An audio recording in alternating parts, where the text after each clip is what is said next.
Good morning everyone. चलिए आज class को थोड़ा इंटरेस्टिंग बनाते हैं। BSc 6 semester zoology paper second की आंसर की, और ये पेपर है MJPRU यानी कि महात्मा ज्योतिबा फुले रोहिलखंड यूनिवर्सिटी बरेली का। जिन बच्चों ने इस यूनिवर्सिटी में एग्ज़ाम पेपर दिए हैं, आंसर की चेक कर लो और ये चेक कर लो कि कौन से क्वेश्चन का ऑप्शन सही लगा कर आए हैं और कौन से क्वेश्चन का ऑप्शन आप गलत लगा कर आए हैं। चलिए फिर मैं स्टार्ट कर देता हूँ। ठीक है, ecology, ethology, environmental science and wild life and paper code देख लो। ये तो ऑलरेडी सबको पता होना चाहिए, पेपर का नाम और कोड। चलिए आगे बढ़ाता हूँ। 100 क्वेश्चन में से कुल 75 क्वेश्चन करने होते हैं आपको, और क्वेश्चन मैं फर्स्ट लेता हूँ। ठीक है, क्वेश्चन मेरे पास पहला है, पारी स्थिति के जनक कौन है? जल्दी बताओ बेटे, इस पारी स्थिति के जनक कौन है? पहला क्वेश्चन है हमारा, पारी स्थिति के जनक कौन है? A number Charles Darwin, B number है यूजीन ओडम, सी नंबर है Alfred Wallace and D number है अर्नस्ट हैकेल। तो डी पे टिक लगाओ, इज अ राइट ऑप्शन। ठीक है, यही लगा कर आए हो तो ये क्वेश्चन तो अधिकांश बच्चों का बिल्कुल सही होगा। ठीक है, अच्छा क्वेश्चन सेकंड हमारे पास आता है थोड़ा सा, ऑटो इकोलॉजी का तात्पर्य है। जल्दी बताओ बेटे, ऑटो इकोलॉजी का क्या तात्पर्य है? तो दूसरे का वी नंबर राइट ऑप्शन है, आप बी पे टिक लगाएं, ए वाले पे, एक प्रजाति का अध्ययन। ठीक है, ओके चलिए मैं आगे बढ़ाता हूँ। क्वेश्चन नंबर 3 है हमारा, सीमित कारकों का कौन सा नियम है? भाई ये क्वेश्चन भी बड़ा इजी है, किसी भी मॉडल सोडल से मिल नहीं रहा होगा। सीमित कारकों का कौन सा नियम है? लिविंग का नियम होता है। ठीक है, ए पे टिक लगा दो। Okay sir. अच्छा बहुत से बच्चों को पेपर नहीं मिला होगा, तो ध्यान देना कौन से क्वेश्चन का ऑप्शन आप लगा कर आए हैं। ये सबको पता होता है कि यार मैं इस क्वेश्चन का ऑप्शन ये वाला लगा कर आया हूँ। ठीक है, क्योंकि पास होना है आपको, पेपर दिया है आपने तो आपको पता होगा।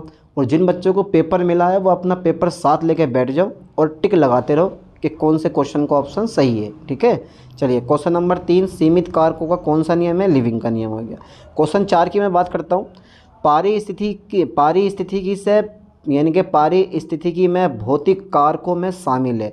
पानी, मिट्टी, तापमान, ए पे टिक लगा दो। ठीक है, अधिकांश इस क्वेश्चन जो पेपर है ना उसका जो ऑप्शन राइट है वो ए ऐसे हैं, डी तो बहुत कम ना के बराबर है। तो पानी, मिट्टी, तापमान इज़ अ राइट ऑप्शन। चलिए मैं क्वेश्चन नंबर 5 पकड़ता हूँ। क्वेश्चन नंबर 5 है मेरे पास, कौन सा पिरामिड हमेशा सीधा होता है? तो भाई इसका भी ए नंबर है, ऊर्जा का पिरामिड हमेशा सीधा होता है। ये सबने 12th क्लास में भी पढ़ा होगा बायोलॉजी में यार, बहुत अच्छे से पढ़ा होगा ये। चलिए आगे बढ़ाता हूँ। क्वेश्चन नंबर 6 आता है हमारा। ठीक है, डिट्रिटस खाद्य श्रृंखला शुरू होती है, कहाँ से शुरू होती है? बहुत बढ़िया क्वेश्चन है। क्वेश्चन 6 है हमारा, बी नंबर मृत कार्बनिक पदार्थों से। ठीक है, यानी कि डेड ऑर्गेनिक मैटर से, बी पे टिक लगा दो आप, B number is a right option. ठीक है, अच्छा क्वेश्चन नंबर 7 है, घातीय वृद्धि चर यानी कि घातीय वृद्धि वक्र का आकार कैसा होता है? ये क्वेश्चन एक यहाँ है और एक लास्ट में यही क्वेश्चन दे रखा है, दोनों के सेम आंसर है। तो जे आकार बिल्कुल सही टिक लगा हुआ है जे पे। चलिए क्वेश्चन नंबर 8 है, चराई खाद्य श्रृंखला में प्राथमिक उत्पादक है। जल्दी बताओ बेटे, चराई खाद्य श्रृंखला में प्राथमिक उत्पादक है। ए नंबर शैवाल, बी नंबर मृत पौधे, सी नंबर कवक एंड डी नंबर अपघटक। तो ए नंबर पर टिक लगा दो, शैवाल। तो 8 में का हमारा राइट ऑप्शन है ए नंबर शैवाल। ठीक है, चलिए मैं आगे बढ़ाता हूँ। क्वेश्चन नंबर 9 जैसे मेरे पास आता वैसे ही हम इसको देख लेते हैं। कार्बन चक्र में शामिल है, कौन सा ऑप्शन आप लगा कर आए हो?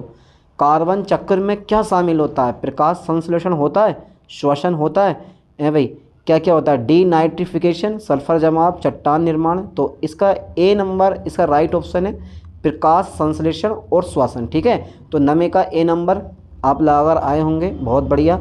अच्छा क्वेश्चन नंबर 10 है, पारी स्थिति की दक्षता सामान्यता होती है, तो 5 से 10% होती है पारी स्थितिक दक्षता। ठीक है, चलिए आगे बढ़ाता हूँ मैं। क्वेश्चन 11 है, जनसंख्या घनत्व की गणना की जाती है प्रति इकाई क्षेत्रफल में व्यक्तियों की संख्या से, यानी कि बी नंबर पर आप टिक लगा दो, व्यक्तियों की संख्या अपॉन कुल क्षेत्रफल, है ना। Okay sir. क्वेश्चन नंबर 12 हमारा आता है, बड़ा स्पेशल क्वेश्चन है, बहुत शानदार क्वेश्चन है भाई ये, सर्वाइवरशिप। ठीक है, यानी कि इसमें क्या है, ये survivorship curves are used to represent, survivorship curve का उपयोग किसे दर्शाने के लिए किया जाता है? मृत्यु दर, जन्म दर, वृद्धि दर, ऊर्जा प्रवाह। बताओ ज़रा कौन से ऑप्शन पर आप टिक लगा कर आए हो? ठीक है, तो 12 में का यार ए नंबर दिखा रहा है इसमें, मृत्यु दर। ठीक है, ओके सर आगे बढ़ाता हूँ। ठीक है, आगे बढ़ाओ। तो 12वें का ए। अच्छा 13वां क्वेश्चन आ गया, नेटलिटी का क्या अर्थ है? ये भाई कई बार हर साल ये एग्जाम पेपर में पूछता है, ये नेटलिटी। बताओ जल्दी बेटा, नेटलिटी का क्या अर्थ है? ए नंबर जनसंख्या में जन्म दर, जनसंख्या में मृत्यु दर, व्यक्तियों की गति या आयु वितरण। तो 13वें का क्या ऑप्शन लग रहा है आपको? ए नंबर, ठीक है, जनसंख्या में जन्म दर, ठीक है, ओके ओके। अच्छा क्वेश्चन नंबर 14 है, कौन सा कारक फैलाव के पैटर्न को प्रभावित करता है? जलवायु, संसाधन उपलब्धता, सामाजिक व्यवहार या उपरोक्त सभी। तो 14वें का जो ऑप्शन है वो डी नंबर है, ठीक है, उपरोक्त सभी। चलिए आगे बढ़ाते हैं। 15वां ले लो आप, फिंगडिटी का अर्थ है, जल्दी बताओ बेटे। फिंगडिटी का अर्थ है, मैं डायरेक्ट ऐसे ही ऑप्शन बता दे रहा हूँ उसका, ठीक है, पढ़ लो ऑप्शन। 15वें का ए नंबर है, एक जीव की प्रजनन क्षमता, ओके, एक जीव की प्रजनन क्षमता, ठीक है भाई। अच्छा स्पीसीज रिजनेस का अर्थ है, स्पीसीज रिजनेस का अर्थ है ए नंबर, एक क्षेत्र में प्रजातियों की विविधता, एक क्षेत्र में प्रजातियों की संख्या। सी नंबर जनसंख्या में व्यक्तियों की संख्या, और एक प्रजाति प्रभुत्व। क्या लग रहा है आपको? प्रभुत्व क्या लग रहा है आपको भाई? 16वें का कौन सा ऑप्शन होना चाहिए? जल्दी बताओ। B number is the right option, ठीक है, एक क्षेत्र में प्रजातियों की संख्या, ठीक है। चलिए आगे बढ़ाते हैं। क्वेश्चन नंबर 17 आ गया, क्लाइमैक्स समुदाय है, क्लाइमैक्स समुदाय है, क्या लग रहा है आपको? अस्थायी उत्तराधिकार का अंतिम चरण, अस्थिर प्राथमिक उत्पादकता में उच्च। तो 17वां जो राइट ऑप्शन है वो हमारा बी नंबर है, ठीक है, उत्तराधिकार का अंतिम चरण, ठीक है। चलिए क्वेश्चन नंबर 18, प्राथमिक उत्तराधिकार होता है नग्न चट्टानों पर, जंगलों में, घास के मैदानों में, जल निकायों में। तो राइट ऑप्शन ए लगाओ, नग्न चट्टानों में, ठीक है, ओके। मैं आगे बढ़ाता हूँ। क्वेश्चन नंबर मेरे पास 19 है, पारिस्थितिकी उत्तराधिकार का एक उदाहरण है चट्टानों पर शैवाल का उपनिवेश बनाना। बी नंबर घास के मैदानों का जंगलों में बदलना, और अपघटक द्वारा पदार्थ का विघटन उपरोक्त में से कोई नहीं। तो बी नंबर पे टिक लगा दें आप, ए राइट ऑप्शन ये है, घास के मैदानों का जंगलों में बदलना, ठीक है, ओके, बी नंबर पे टिक लगाएं। तो 19वें का B number is a right option. चलिए मैं आगे बढ़ाता हूँ, 20वां क्वेश्चन लेता हूँ मैं भाई। 20वां क्वेश्चन है, समुदाय परिस्थितिकी में प्रभुत्व का अर्थ है? ए नंबर सबसे अधिक प्रचुर मात्रा में प्रजाति, बी नंबर सबसे पुरानी प्रजाति, सी नंबर सबसे तेज़ी से बढ़ने वाली प्रजाति है, डी नंबर सबसे हानिकारक प्रजाति। यार कौन सा ऑप्शन लग रहा है? 20 का जो ऑप्शन है, तो क्वेश्चन तो बड़ा छोटा है, इसके ऑप्शन भी छोटे हैं पर हैं बड़े घुमावदार। तो इसका जो ऑप्शन है वो ए पे टिक लगाओ, A number is a right option, सबसे अधिक प्रचुर मात्रा में प्रजाति, ठीक है। चलिए मैं आगे बढ़ाता हूँ थोड़ा सा। अच्छा क्वेश्चन नंबर 21 आ गया, अम्लीय वर्षा सब पढ़ते हैं और इसके बारे में आपने अच्छे से पढ़ भी रखा होगा। अम्लीय वर्षा क्या होती है, इसके हानिकारक इफेक्ट क्या होते हैं, कैसे बनती है, और कौन कौन से इसमें एसिड होते हैं, और वो एसिड किस किस से बनते हैं। एक तो हमारा सल्फर डाइऑक्साइड से, और एक हमारा नाइट्रोजन ऑक्साइड से। तो B number is a right option, आप बी पे टिक लगा दो। अम्लीय वर्षा का मुख्य स्रोत क्या है? सल्फर डाइऑक्साइड और नाइट्रोजन ऑक्साइड, ठीक है। चलिए आगे बढ़ाता हूँ। क्वेश्चन नंबर 22 है हमारा, बड़ा स्पेशल क्वेश्चन है, कौन सी जैव विविधता प्रजातियों के भीतर आनुवांशिक भिन्नताओं को शामिल करती है? तो ए नंबर है पारिस्थितिकी तंत्र विविधता, प्रजाति विविधता, आनुवांशिक विविधता, आवास विविधता। तो जेनेटिक डाइवर्सिटी, सी पे टिक लगा दो आप, आनुवांशिक विविधता, ठीक है। कौन सी आपदा, अरे यार ये बहुत बढ़िया क्वेश्चन है, देखो आ गया ये भोपाल त्रासदी, कौन सी आपदा मिथाइल आइसोसाइनेट रिसाव से जुड़ी है? इसमें का एक क्वेश्चन आगे भी दे रखा है। तो भोपाल गैस त्रासदी, ठीक है, बी नंबर किस सन में हुई थी सब पता होना चाहिए आपको। चलिए क्वेश्चन नंबर 24 हमारा आता है, ओजोन परत का क्या कार्य है? ओजोन परत का क्या कार्य है, जल्दी बताओ। ओजोन परत का एक कार्य होता है, ओजोन परत कहाँ होती है? पृथ्वी सतह से 20 किलोमीटर ऊपर समताप मंडल में पाई जाती है। इसका मुख्य कार्य सूर्य से आने वाली हानिकारक परावैंगनी किरणों को पृथ्वी पर रोकने से होता है नहीं। तो यहाँ पे ए नंबर पर टिक लगा दो आप, हानिकारक परावैंगनी विकिरण को अवशोषित कर लेती है और पृथ्वी पर आने नहीं देती। चलिए मैं आगे बढ़ाता हूँ। क्वेश्चन नंबर मेरे पास कौन सा आ गया? 25 आ गया। 1986 में परमाणु रिएक्टर विस्फोट के कारण कौन सी आपदा हुई थी? सेवोसो आपदा, यानी कि चेरनोबिल आपदा, भोपाल गैस त्रासदी और एक्सॉन वर्ल्डेस तेल रिसाव। तो बिल्कुल राइट ऑप्शन है, बी पे टिक लगाओ, चेरनोबिल आपदा, ठीक है। अच्छा क्वेश्चन 26 है हमारा, ओजोन परत के क्षरण का मुख्य कारण क्या है? ये पता है आपको कि ओजोन परत का क्षरण धीरे धीरे होता जा रहा है, यानी कि एक ब्लैक होल जिसके नाम से बोला जाता है वो धीरे धीरे बढ़ता जा रहा है। उसका रीज़न क्या? क्लोरोफ्लोरोकार्बन, यानी कि CFC, ठीक है, क्लोरोफ्लोरो कार्बन। तो CFC जो गैस है ना, ये ओजोन परत के क्षरण का मुख्य कार्य करती है। हटाओ। क्वेश्चन 27 है हमारा, निम्नलिखित में से कौन सा लय 24 घंटे के चक्कर में होता है? ज्वारीय लय, बी चंद्र लय, और कहा है मेरे पास ये संकेडियन लय, ठीक है, सर्केडियन ले है ये। डी नंबर मौसमी ले। तो यह 27 में का बी नंबर होना चाहिए मेरे ख्याल से, राइट ऑप्शन सी नंबर है, ठीक है। 27 में का सी नंबर लगाओ, ठीक है, स्कैर्डियन ले, ठीक है। चलिए आगे देखते हैं। अच्छा 28वां है, थर्मल पावर प्लांट से किस प्रकार का कचरा उत्पन्न होता है? तो थर्मल पावर प्लांट से ठोस कचरा भी उत्पन्न होता है और फ्लाई एश भी। तो मेनली जो होता है ना, सीपेटी लगाओ, फ्लाई एश।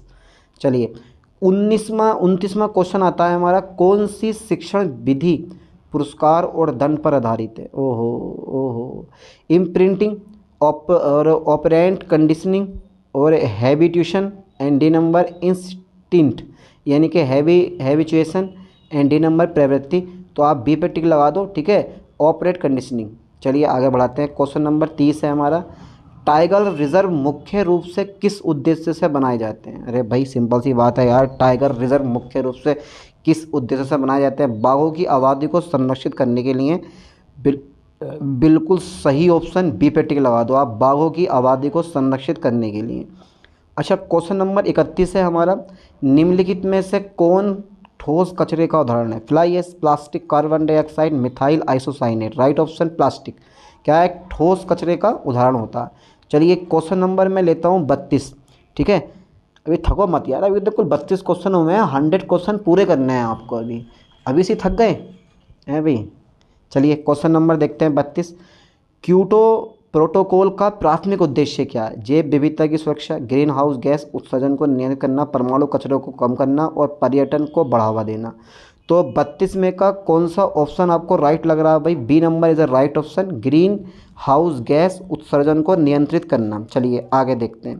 क्वेश्चन 33 आ गया हमारा, किसी उत्तेजना के प्रति धीरे धीरे अनुकूलन की प्रतिक्रिया को आप क्या बोलते हो? भैया हैबिचुएशन। अरे यार 33 में का यही ऑप्शन तो है, हैबिचुएशन। लगा दो टिक, बेझिझक लगाओ टिकट बी पे, हैबिचुएशन, ठीक है। चलिए आगे बढ़ाता हूँ। क्वेश्चन 34 है हमारा, जैव विविधता संरक्षण के लिए निम्नलिखित में से कौन सा संरक्षित क्षेत्र है? राष्ट्रीय उद्यान, थर्मल पावर प्लांट, औद्योगिक क्षेत्र, शहरी क्षेत्र। ए पे टिक लगाओ, राष्ट्रीय उद्यान, ठीक है। चलिए आगे देखते हैं। क्वेश्चन 35 है हमारा, वे प्राकृतिक रूप से होने वाले व्यवहार पैटर्न को क्या कहते हैं जिनके लिए सीखने की आवश्यकता नहीं होती? प्रवृत्ति बोलते हैं उसको हम, ठीक है। चलिए आगे देखते हैं। क्वेश्चन 36 है, ग्लोबल वार्मिंग का मुख्य कारण क्या है? पराबैंगनी विकिरण वृद्धि, ग्रीन हाउस गैस है, अम्लीय वर्षा, वनों की कटाई। तो ग्रीन हाउस गैस है। 36 में का B number is a right option, ठीक है। चलिए क्वेश्चन 37 है, इस कार्डियन ले क्या नियंत्रित करती है? 24 घंटे की जैविक गतिविधियाँ। बिल्कुल सही है, बी पे टिक लगा दो, आगे ऑप्शन पढ़ने की जरूरत ही नहीं है, ठीक है। अच्छा क्वेश्चन 38 हमारा है, कचरा प्रबंधन का प्राथमिक उद्देश्य क्या? कचरा प्रबंधन का प्राथमिक उद्देश्य, कचरे के उत्पादन को कम करना, कचरा प्रबंधन, ठीक है, औद्योगिक विकास को बढ़ावा देना, लैंड फिल क्षमता बढ़ाना, कचरे के दहन को बढ़ाना। अरे यार तो इसमें राइट ऑप्शन कौन सा लग रहा है आपको? देखो दिमाग लगाओ एक बार, ऐसे क्वेश्चन दिमाग से सोल्व हो जाते हैं। 38 में का कौन सा ऑप्शन आपको लग रहा है, जल्दी बताओ। तो कचरे के उत्पादन को कम करना, ठीक है, ये ए नंबर इज अ राइट है, यही लग रहा है, इसके अलावा कोई ऑप्शन सही नहीं लग रहा। 39वां देखो कौन सा ज़रा, बायोमेडिकल कचरे का एक उदाहरण क्या है? प्लास्टिक की बोतलें, सर्जिकल ग्लास, फ्लाई एश, भोजन का कचरा। तो 39 में का राइट ऑप्शन है हमारा बी नंबर, सर्जिकल ग्लास, ठीक है। चलिए आगे बढ़ाते हैं। अच्छा क्वेश्चन 40 है हमारा, बड़ा स्पेशल क्वेश्चन आया, कौन सा ले चंद्रमा के चरणों से प्रभावित होता है? तो चंद्र ले, सिंपल सी बात है, बी पे टिक लगा दो, कौन सा ले चंद्रमा के चरणों से प्रभावित होता है? चंद्र ले। 40 में का हमारा बी नंबर है, ठीक है। चलिए आगे देखते हैं। 41वां क्वेश्चन आ गया, ग्रीन हाउस प्रभाव के लिए मुख्य रूप से कौन सी गैस जिम्मेदार है? ग्रीन हाउस प्रभाव के लिए वही कार्बन डाइऑक्साइड अपनी, सिंपल सी बात है, ये डी पे टिक, सी पे टिक लगा दो, ठीक है। नहीं 41 में का सी नंबर, ओके। चलिए अब आता है हमारा 42वां क्वेश्चन, देखते हैं। भोपाल गैस त्रासदी किससे संबंधित है? तो भाई ये मैंने शुरू में बता दिया, मिथाइल आइसोसाइनेट से। चलिए 42 में का बी नंबर लगा दो। 43वां क्वेश्चन आ गया, कौन सा शिक्षण प्रकार इम्प्रिंटिंग से संबंधित है? यह कौन सा शिक्षण प्रकार इम्प्रिंटिंग से संबंधित है? शास्त्रीय कंडीशनिंग, ऑपरेट कंडीशनिंग, जन्मजात व्यवहार, प्रारंभिक जीवन अनुभव। ओहो ओहो, तो 43 में का कौन सा ऑप्शन लग रहा है भाई आपको? डी नंबर, प्रारंभिक जीवन अनुभव। यही क्या है? इम्प्रिंटिंग से संबंधित है। चलिए आगे देखते हैं। 44वां है, ओजोन परत का मुख्य कार्य क्या है? यार फिर से देखो वही क्वेश्चन, यार 4 या 5 क्वेश्चन तो बार बार रिपीट हुए हैं इसमें। इसमें आपको ही फ़ायदा है, ठीक है। ये सब पढ़े हुए क्वेश्चन है आपके। ओजोन परत का मुख्य कार्य क्या? परावैंगनी विकिरण को रोकना। आगे हमें कुछ पढ़ना ही नहीं है जब हमें पता है कि ऑप्शन हमारा भी राइट है। 45वां क्वेश्चन देखते हैं। वनों की कटाई का मुख्य परिणाम क्या? पेपर फर्स्ट से पेपर सेकंड काफ़ी इजी पेपर बनाया गया है ये वाला। पेपर फर्स्ट में ऑप्शन बड़े लंबे लंबे दे रखे थे, दिमाग घुमा दिया होगा आपका, लेकिन पेपर सेकंड बहुत इजी पेपर दिया। वनों की कटाई का मुख्य परिणाम क्या है? ऑक्सीजन में कमी, ग्रीन हाउस गैसों में कमी, जैव विविधता में वृद्धि और अम्लीय वर्षा में कमी। तो यार जब वनों की कटाई होगी तो ऑक्सीजन कम नहीं होगा? क्या लग रहा है आपको? 45 में का कौन सा ऑप्शन राइट है? जल्दी बताओ, दिमाग लगाओ, ए नंबर लगा दो, बेझिझक ऑक्सीजन में कमी होगी, ठीक है। अच्छा क्वेश्चन 46 है हमारा, परमाणु कचरे का एक उदाहरण क्या है? परमाणु कचरे का एक उदाहरण क्या है? प्लास्टिक की बोतलें, कार्बन डाइऑक्साइड, फ्लाई एश। तो यार परमाणु कचरा ये क्वेश्चन हमने पहले भी पढ़ा है। ए नंबर इसका राइट ऑप्शन होना चाहिए। चलो देखते हैं अभी, यूरेनियम रेसिडियस। 46 में का हमारा राइट ऑप्शन बी नंबर पे टिक लगा हुआ आप, यूरेनियम अवशेष, ठीक है।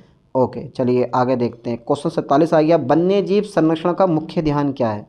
आर्थिक विकास, लुप्तप्राय प्रजाति की सुरक्षा, शहरीकरण, कृषि का विस्तार। तो यार वन्य जीव संरक्षण का मुख्य ध्यान क्या है? तो आर्थिक विकास, लुप्तप्राय प्रजातियों की सुरक्षा। तो सिंपल सी बात है, बी नंबर इसका राइट ऑप्शन होना चाहिए। 47 में का वी नंबर पे टिक लगा दो आप, ठीक है। लुप्तप्राय प्रजातियों की सुरक्षा। कुछ क्वेश्चन तो ऐसे हैं केवल पढ़ोगे क्वेश्चन और समझ में आ जाएगा कि ये इसका ऑप्शन है, आपको बिना ही पढ़े समझ में आ जाएगा। 48 में कौन सा व्यवहार संघ द्वारा सीखा जाता है? प्रवृत्ति, शास्त्रीय कंडीशनिंग, इम्प्रिंटिंग एंड हैबिचुएशन।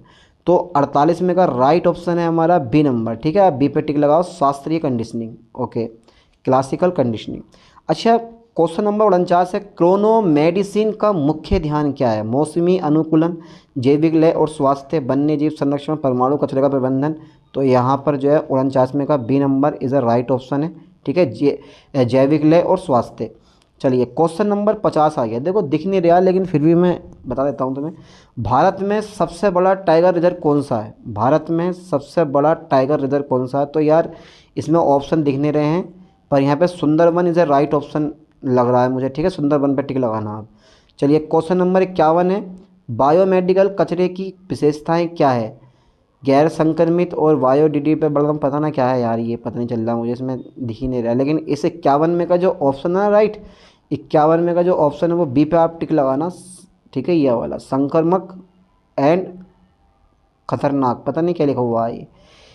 चलिए 52 में का शहरी क्षेत्र में ठोस कचरे का मुख्य स्रोत क्या है? यार शहरी क्षेत्र में ठोस कचरे का मुख्य स्रोत क्या है? बी पे टिक लगा दियो, घरेलू कचरा, ठीक है, ओके। 53 नंबर है, ओजोन परत के 6 में मुख्य तत्व कौन सा नष्ट होता है? क्लोरीन, बिल्कुल सही है, ए पे टिक लगा दियो, ठीक है। अच्छा 54वां नंबर है, अनुचित सीवेज निपटान का परिणाम क्या है? जल प्रदूषण, ठीक है, यहाँ पे बी पे टिक लगा दिया, जल प्रदूषण। तो 54 में का हमारा कौन सा हो गया? बी नंबर हो गया। अच्छा आगे बढ़ता हूँ मैं। 55 में नंबर आता है, वन्य जीव संरक्षण का मुख्य सिद्धांत क्या है? संसाधनों का सतत उपयोग, औद्योगिकरण में वृद्धि, शहर और क्षेत्र यानी कि शहरी क्षेत्रों का विस्तार और जैव विविधता को कम करना। तो वन्य जीव संरक्षण का मुख्य सिद्धांत क्या है? तो यार 55 में का वन्य जीव संरक्षण का मुख्य सिद्धांत क्या? ऐसा लग रहा है जैसे बड़ा डिफिकल्ट क्वेश्चन है। ए पे टिक लगाओ, संसाधनों का सतत उपयोग, ठीक है। अच्छा ज्वारीय लय किससे संबंधित है? समुद्री स्तर में दैनिक परिवर्तन, मौसमी परिवर्तन, चंद्र चक्रण या फिर स्कैल्डियम लय यानी कि, ठीक है। क्या लग रहा है आपको, जल्दी बताओ, ज्वारीय लय किससे संबंधित है? तो इसका राइट ऑप्शन ए ही होना चाहिए 56 में का, ठीक है। लगा दो ए नंबर, समुद्री यानी कि समुद्री स्तर में दैनिक परिवर्तन। चलिए क्वेश्चन 57 आता है, ठोस कचरा प्रबंधन का पहला चरण क्या है? अलगाव, लगा दो ए नंबर पे टिक लगाओ, अलगाव, बेझिझक। अच्छा 58वां क्वेश्चन है हमारा, पर्यावरणीय खतरों के खिलाड़ी, अरे नहीं यार, पर्यावरणीय खतरों में CFC की भूमिका क्या है? तो यार फिर से वही आ गया, CFC, क्लोरोफ्लोरोकार्बन गैस, ओजोन परत का विनाश करना, ए पे टिक लगा दो। तो 3 क्वेश्चन सेम रिपीट हो गए। अच्छा, परमाणु कचरे से मुख्य चिंता क्या है? रेडियोधर्मी प्रदूषण, बिल्कुल सही है, बी पे टिक लगाओ आप। अच्छा, आगे बढ़ाता हूँ मैं। 60वां क्वेश्चन है, जन्मजात व्यवहार का उदाहरण क्या है? प्रवासी पक्षियों का दक्षिण की ओर उड़ना, आदेश पर कुत्ते का बैठना, शिशु का चलना सीखना, मछली का शिकारियों से बचना। जन्मजात व्यवहार का क्या उदाहरण है जो बिल्कुल जन्म से मिला हुआ आपको?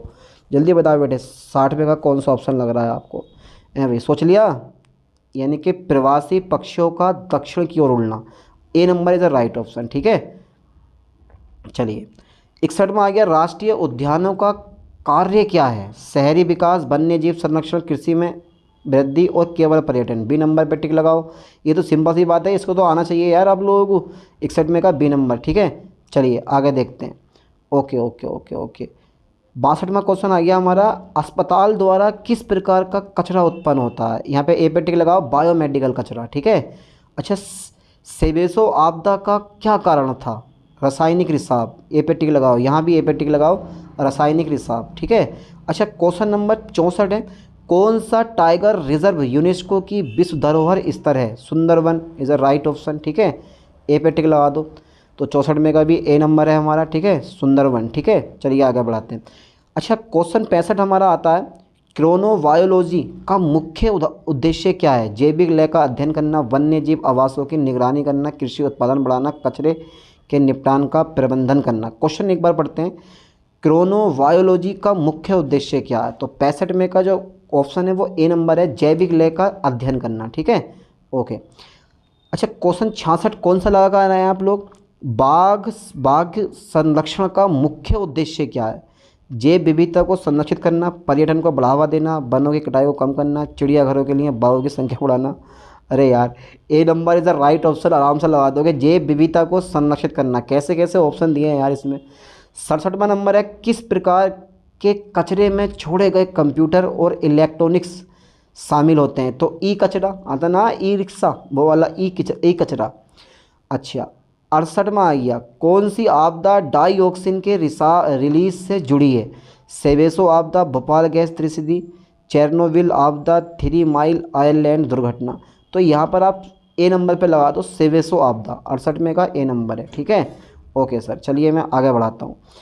क्वेश्चन नंबर 69 आ गया, क्रोनो मेडिसिन किससे संबंधित है? ए नंबर जैविक लय और उसके स्वास्थ्य पर प्रभाव, वन्य जीव संरक्षण, पर्यावरण खतरों का अध्ययन से, कचरे के निपटान की तकनीकी। तो 69 में का ए नंबर होना चाहिए और ए नंबर राइट है इसका, जैविक लय और उनके स्वभाव पर, स्वास्थ्य पर प्रभाव। चलिए क्वेश्चन 70 हमारा आता है, संरक्षित क्षेत्रों का संरक्षण में क्या योगदान है? बहुत बढ़िया क्वेश्चन है, संरक्षित क्षेत्रों का संरक्षण में क्या योगदान है?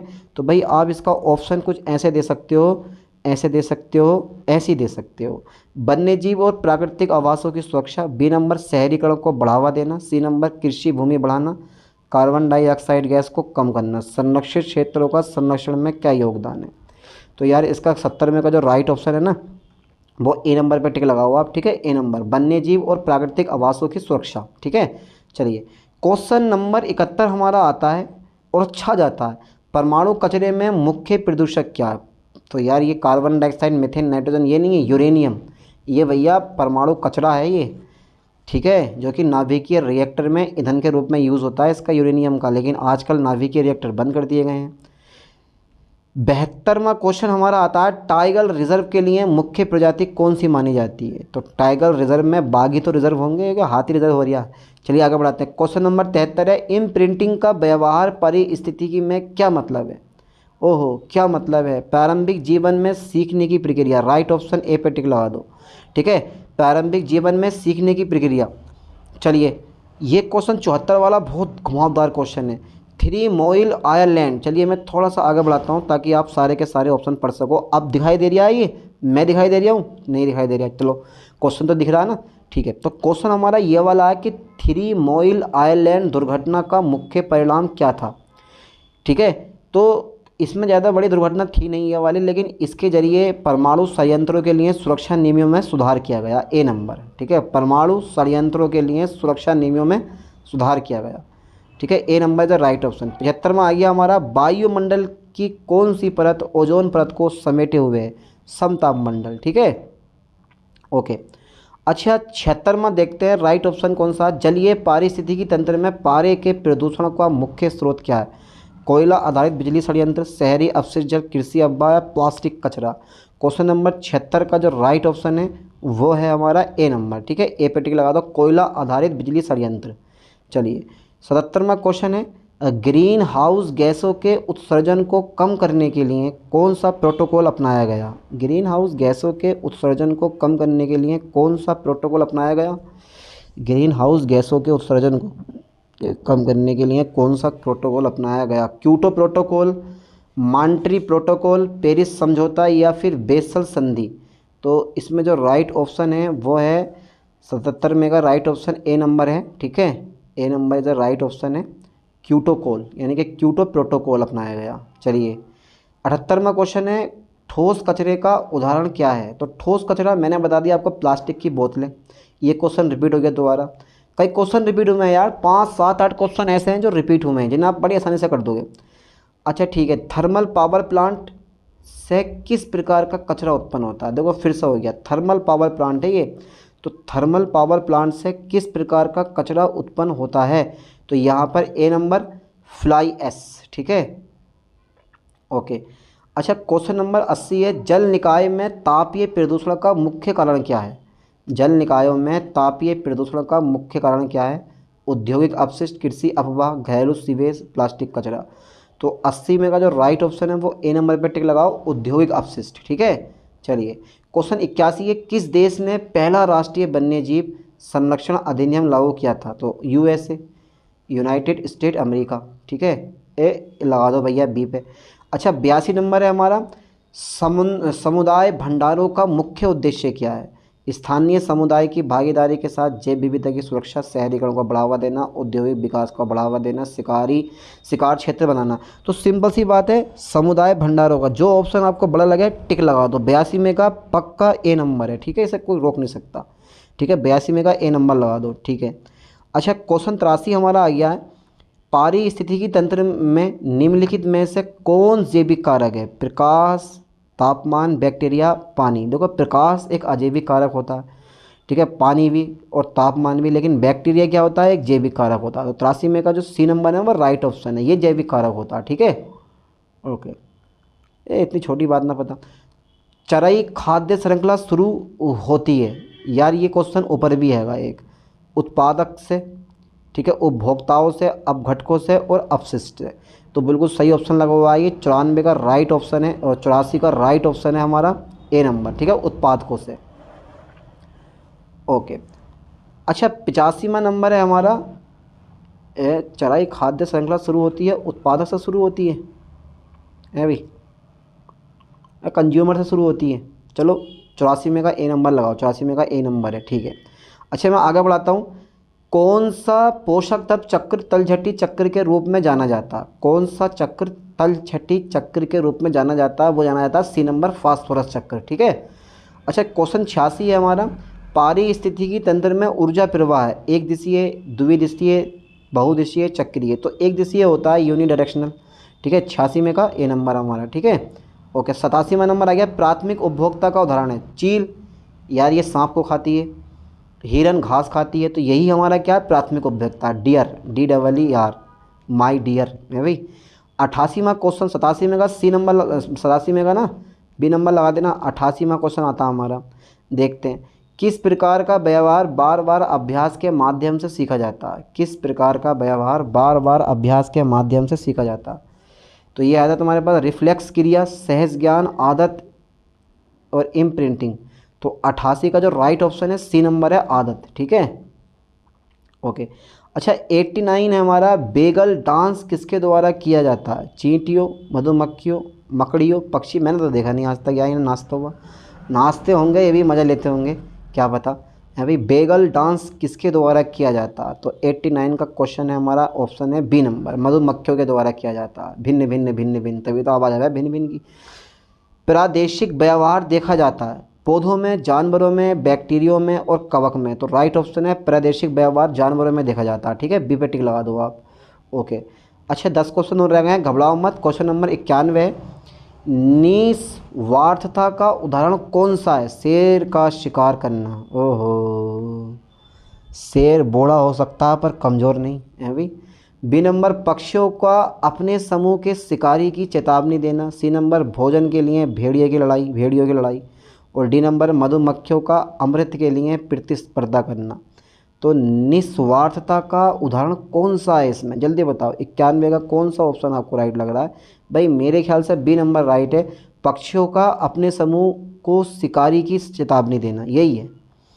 चलिए, अच्छा क्वेश्चन नंबर हमारा कौन सा आता है? 92 आ जाता है। ठीक है, 91 क्वेश्चन हो गया हमारा, हो तो गया।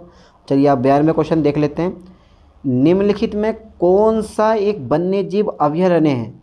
काजीरंगा, सुंदरवन, बांदीपुर, उपल, सभी। काजीरंगा, ओहो, तो 92 का कौन सा ऑप्शन राइट है? डी नंबर, उपल, सभी। ठीक है।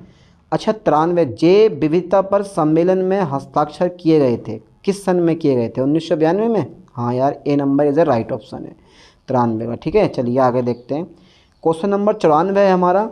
रेड डेटा बुक में जानकारी होती है संकटग्रस्त प्रजातियों के बारे में। जितनी भी संकटग्रस्त प्रजाति है ना, उन सब के बारे में रेड डेटा बुक में जानकारी होती है। और कितनी 18,000 प्रजातियां लगभग संकटग्रस्त प्रजातियां हैं। और उसमें रेड डेटा बुक में उनके सबके नाम और उनका कैसे संरक्षण करना है सब कुछ लिखा हुआ होता है। तो संकटग्रस्त प्रजातियों के बारे में A number is a right option 94 का। ठीक है, चलिए आगे बढ़ाता हूँ मैं। क्वेश्चन 95 है, जैव विविधता हॉटस्पॉट का तात्पर्य क्षेत्रों से है जो खनिजों में समृद्ध है, उच्च प्रजाति विविधता वाले हैं, पौधों से रहित है, स्थिर जलवायु वाले हैं। या जैव विविधता हॉटस्पॉट का तात्पर्य क्षेत्रों में से है। तो 95 का जो राइट ऑप्शन है वह है बी नंबर। ठीक है, उच्च प्रजाति विविधता वाले हैं। अच्छा क्वेश्चन 96 आ गया हमारा। घातीय वृद्धि वर्ग को दर्शाया जाता है जे आकार का वक्र। यार ये मैंने पीछे भी करवाया क्वेश्चन, ऊपर भी आया हुआ क्वेश्चन, कह रहा हूँ 7 से 8 क्वेश्चन रिपीट हुए हैं आपके इसी पेपर में। वाहन क्षमता का क्या तात्पर्य है? जल्दी बताओ बेटे, वाहन क्षमता का क्या तात्पर्य है? अधिकतम संख्या जो पर्यावरण समर्थन कर सकता है, जीवित रहने के लिए आवश्यक न्यूनतम संख्या। सी नंबर, एक पारिस्थितिकी तंत्र का कुल जैव द्रव्यमान। और डी नंबर, जनसंख्या की वृद्धि पर। भाई कौन सा ऑप्शन लग रहा 97 का? तो 97 का राइट ऑप्शन ए नंबर लगा दो, अधिकतम संख्या जो पर्यावरण समर्थन कर सकता है। ओके, क्वेश्चन नंबर 98 है हमारा। पारिस्थितिकी उत्तराधिकारी की प्रक्रिया समाप्त होती है। ठीक है, पारिस्थितिक उत्तराधिकार की प्रक्रिया समाप्त होती है। ए नंबर, एक चरम समुदाय के साथ। बी नंबर, अग्रणी प्रजातियों के साथ। सी नंबर, मध्यवर्ती प्रजातियों के साथ। और डी नंबर, घातीय वृद्धि के साथ। तो यहाँ पर जो ऑप्शन लग रहा है 98 का वो ऑप्शन है ए नंबर। ठीक है, ए नंबर राइट है, एक चरम समुदाय के साथ। ठीक है, चलिए आगे बढ़ाते हैं। क्वेश्चन 99, तनाव व्यवहार से सबसे अधिक संबंधित हार्मोन कौन सा है? Oxytocin, cortisol, insulin and dopamine. जल्दी बताओ कौन सा हार्मोन जो होता है वो तनाव व्यवहार से संबंधित होता है? तो B number is the right option है। ठीक है, कोर्टिसोल। ओके, अच्छा 100वां नंबर हमारा आ गया। प्रजाति समृद्धि का तात्पर्य है एक समुदाय में कुल प्रजातियों की संख्या। बी नंबर है, एकल प्रजाति की प्रचुरता, एक विशिष्ट प्रजाति का प्रभुत्व, खाद्य श्रृंखला में ऊर्जा प्रवाह। तो 100 में का ए नंबर राइट ऑप्शन है। ठीक है, एक समुदाय में कुल प्रजातियों की संख्या। टोटल 100 क्वेश्चन हमारे हो गए। और 100 क्वेश्चन में से आप चेक कर लो कि कौन से क्वेश्चन का ऑप्शन आप सही लगाकर आए हो और कौन से क्वेश्चन का ऑप्शन आप गलत लगाकर आए हो। ठीक है, क्योंकि बहुत से क्वेश्चन ऐसे होते हैं जो आपको आते हैं और सही टिक लगाकर आते हो, और बहुत से क्वेश्चन आपको तुक्के मारने पड़ते हैं और वो तुक्के बिल्कुल सही हैं या गलत हैं, चेक कर लो। चलिए मिलते हैं नेक्स्ट वीडियो में नेक्स्ट लेक्चर के साथ। थैंक्स।